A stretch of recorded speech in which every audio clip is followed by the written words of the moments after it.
Yes, Europe has had a strong quarter. If you remember last year, we got a lot of stick because we were lagging the market. That's because we have 80% of our contracts are longer term contracts. But all those contracts got renegotiated in December, January. We've seen the benefits of that flow through. About 30% of them are annual contracts, so they will be with us till the end of this year. Another 30% is half-yearly contracts, which gets renegotiated in July. And the balance are quarterly contracts. The impacts of that is already flowing through. The difference between spot prices and contract prices in Europe is maybe about 150 euros. But obviously, when we contract for the next 6 months, we are not going to look at today's spot prices, but we look at what is likely to be the price over the next 6 months and agree with our customers accordingly. So can I pin you down to a number? Can you tell me what's a sustainable EBITDA per ton for TSC? Because it's a staggering jump from $269 per ton in Q4 to now 374. Yeah. So, Aisha, again, I would give you a specific number, but I will tell you this. Even today, the spreads based on spot prices in Europe are in the region of around 400 to 450 pounds and about 550 euros. So, which is higher than what you'd normally see in Europe, which is around 225 to 30 euros. So, obviously, the spreads are higher than what we've seen in the past. But having said that, we should also account for the fact that gas prices today are much higher, energy costs are higher, there is inflation. So there will be some costs eating away into the spreads, but still spreads are higher than historical levels. So we expect to see good performance in Europe, at least for the next few quarters. May not be as good as Q1, but certainly better than the past. You just gave me my first headline. Let me talk about net debt now, because that also has increased in this quarter. And, this is without considering the NNIL acquisition. Coupled with that, as I see, cash flow generation for the next couple of quarters will also not be as strong. So given this, is your deleveraging going to continue? And what is the debt reduction roadmap then? So, Aisha, we're still sticking to our guidance of $1 billion reduction of net debt by the end of the year, because a lot of money today is stuck in working capital. And we expect that to get released over the next few quarters for two reasons. One is as the coal prices comes down, there will be a value release from the working capital. And two is as the volumes which have been built up in this quarter start getting sold, you will again see the benefit. Because this quarter, since the steel prices, for instance, in India dropped by about 15,000 rupees during the quarter, a lot of customers postponed purchases. We are seeing that postponement coming back, because now people are no longer deferring buying because they see prices close to the bottom. And we expect a very strong Q3 and Q4 because infrastructure-led activity is going to pick up after the monsoons. Okay. I'm looking at the margins, and while there has been an expansion on a sequential basis, year on year they have come down. Now, it could be because of the spike in coking coal prices and other input costs, but that also in this quarter has seen a correction. So what I want to understand is how the margins are going to pan out then in the next few quarters, considering the volatility that one has seen in both coking coal as well as other input costs. So this quarter in Q2, we'll see a margin compression, but a volume expansion, because volumes in Q2 is expected to be higher than Q1. Q3 onwards, we are expecting to see margin expansion, simply because the benefits of today's coal prices will start flowing through the system from September. So if steel prices start going up in the second half as we expected to, because of economic activity, you will see prices going up, whereas the benefit of costs accruing to us because coal prices have already dropped to $230 odd. Okay. What can you tell me about the India-specific business? What kind of volumes, what kind of EBITDA per ton guidance, and what kind of spreads do you foresee? So in India, obviously, the volume expansion is not so significant because we are running at full capacity across all our sites. We will get some benefit of volumes from Nilachal, which we've just acquired, and we hope to start production in September. But it's going to be another few months before we reach the rated capacity of 100,000 tons a month. But we expect to reach that level by the end of the year. So overall volumes in India will be marginally higher compared to last year, largely driven by debottlenecking activity, etc. So I don't see much change there. And same in Europe, where also we are running pretty much full out. The volume benefits will start accruing more from next year when Nilachal will be running full out and the Kalinganagar expansion would have started completing. So as far as Ebitdas are concerned, again, I don't give specific guidance, but obviously, like I said, I expect a strong H2. Q1 has been good. Q2 will be tough. Q3 and Q4 should be strong. But obviously, last year we had the benefit of lower coal prices and higher steel prices. This year we are dealing with a more volatile environment.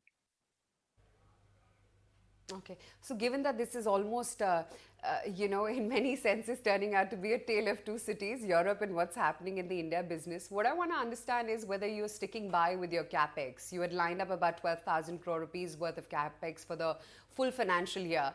But now with, the current situation, high inflation, fears of recession, etc., across the globe, wanted to understand whether you're reconsidering your capex plans. And I also asked because just yesterday I was speaking with Mr. Seshagiri Rao from H2FY23 Steel, and they're already lowering their capex. Sure. So Aisha, we guided 12,000 crores. We stick by that because apart from the sustenance capex, the growth capex is largely for Kalinganagar, which we want to complete. We are also spending money on expanding our iron ore, which is again important for us to support the steel growth. So we're sticking by that. In addition to the 12,000 crores, which is on the existing sites, we've also spent 12,000 crores on Nilachal, acquiring the company. So that's we'll stick by that, and we are confident that we will continue to deleverage despite this. Mr. Narendran, at the start of this commodity bull cycle, one thought that this is going to be a multi-year cycle that we're stepping into. 18 months into it and things have already reversed. I just wanted to understand whether there is more steam left, according to you, in this commodity super cycle, if you will. And are you as optimistic as some of the street watchers are? So Aisha, I think what I've always said is that the steel price on an average this decade will be higher than last decade. And I think I stand by that because even today, when we are talking almost as if it's doomsday, steel prices are around $600 in the international markets, which is to be the average of the last 10 years. So 600 is not a bad price. It's a bad price if coking coal is $400 or $500. But otherwise, 600 is not a bad steel price. So I think I stand by my guidance that steel prices will be higher than the average of the last 10 years because China is no longer an aggressive exporter. Chinese companies are losing money today at today's steel prices, right? So they are not expanding capacities. In fact, they're going to cut production over the next few months. The big players in the international markets, Japan, Korea, are all wanting to export less because of the carbon footprint that they leave behind. Russia and Ukraine, they are the other two big exporters. They are in all sorts of trouble. So if you really look at it, 5 countries who used to export 150 million tons of steel are not so sure they want to export that kind of volume or whether they can export that kind of volume. So that has a huge impact on the steel trade globally. And I think in India, given the focus on infrastructure-led growth will mean that the steel consumption will grow at faster than the GDP growth rate. So I continue to be very optimistic about the cycle, particularly for India. And globally, we will see a much more balanced trade than we've seen in the last decade or two. So prices will be volatile, but in a higher range than we've seen in the past.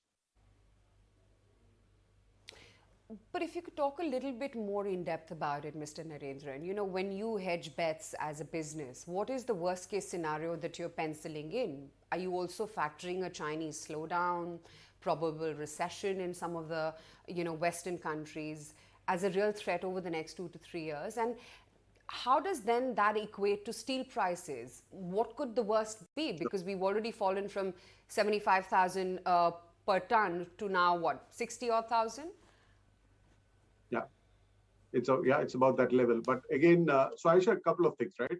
So we kind of have de-risked ourselves by deleveraging. Okay, so we are in a better position to deal with a increasing interest rate kind of regime. Our balance sheet is in a much better shape than it was in the past, right? Second point is most of our expansion going forward is going to be through brownfield expansion. That means you can decide the pace of expansion. When you do inorganic growth, you have to seize the opportunity that comes your way. When you're doing organic growth, particularly brownfield expansion, you can pace it depending on demand and depending on your cash flows and your appetite and things like that. So I think we are well positioned to pace ourselves for the India growth story. In Europe, we've done a lot of heavy lifting. Yes, the good spreads are helping us, but even before the spreads were so good, our performance had started improving. And by separating the business into UK and Netherlands, we've brought a lot more focus. The Netherlands business has always been a strong business for us. It's the UK business which has been fragile, but that's also in a much better shape than in the past. So I think overall we are well positioned and we can pace ourselves. We can grow much faster if we want to. We can grow more slowly if we want to. So that's the advantage we have. And that's how we will play out the scenarios. But yes, uh, economic activity in China is always a concern because it has multiple impacts. Inflationary concerns are there. But I do believe that Europe specifically is going to invest a lot in transitioning into a greener future. So they're going to invest in LNG terminals. They were so far dependent on gas pipelines from Russia. They're going to invest in hydrogen infrastructure for that. So you will see money flowing into parts of the economy which is going to consume steel. And I think the US, always has been a fairly strong and resilient economy. So I think, there are scenarios that we always plan for, but I think we've seen much worse in the past. Sure. You gave me a brief highlight, but tell me, where is the maximum demand coming in from? And would I be wrong in saying that autos, I guess, are posting a big revival? Absolutely. Auto has come back strongly, and that has a multiplier effect because the auto value chain is long, and a number of SMEs depend on the auto value chain. But even today, commercial vehicles is coming back to the levels that they last saw in 2018, right? So there's a long way to go. They're just catching up on the last 4 years. Passengers quite strong and is growing well. They seem to be coming out of the semiconductor issues. So actually, Q1 was very strong for auto. Q2, we are seeing some slowdown in the medium and heavy commercial vehicles because monsoon time infrastructure activity slows down. Mining activity is slowed down a bit because of the export duty. But light commercial vehicles are strong. Passenger cars are strong. Two-wheelers are coming back. So if auto is a bellwether, I see a lot of activity there. And construction will certainly pick up very strongly in Q2 because the government is wanting to execute on all the infrastructure projects that they've announced and they're funded. So that's why I'm bullish about Q2. H2. Sure. What can you tell me about, lastly, rollback of export duty? Because as we understand, deliberations are being made. Is it wrong to assume that something could move in the right direction soon? Well, that's what we hope, because honestly, if the export duty was imposed to put pressure on steel prices, I think that has happened because of that export duty or otherwise. Steel prices today are much lower than it was, also because of international, pricing dynamic. But in the medium to long term, we should encourage exports of steel in India because India has the iron ore. The steel investments are happening in some of the poorest parts of the country. There's no reason why countries like Japan, China, and Korea who are importing raw materials should be exporting steel. I can understand Ukraine and Russia who have raw materials exporting steel. India is a country which has the raw materials, which needs the jobs, which needs investments. And I think we should encourage exports. Why should India not be a 100 million ton exporter of steel? If we want to produce 300 million tons of steel, we cannot keep waiting for the domestic market to take us to that level. We need to look at the export markets as well. So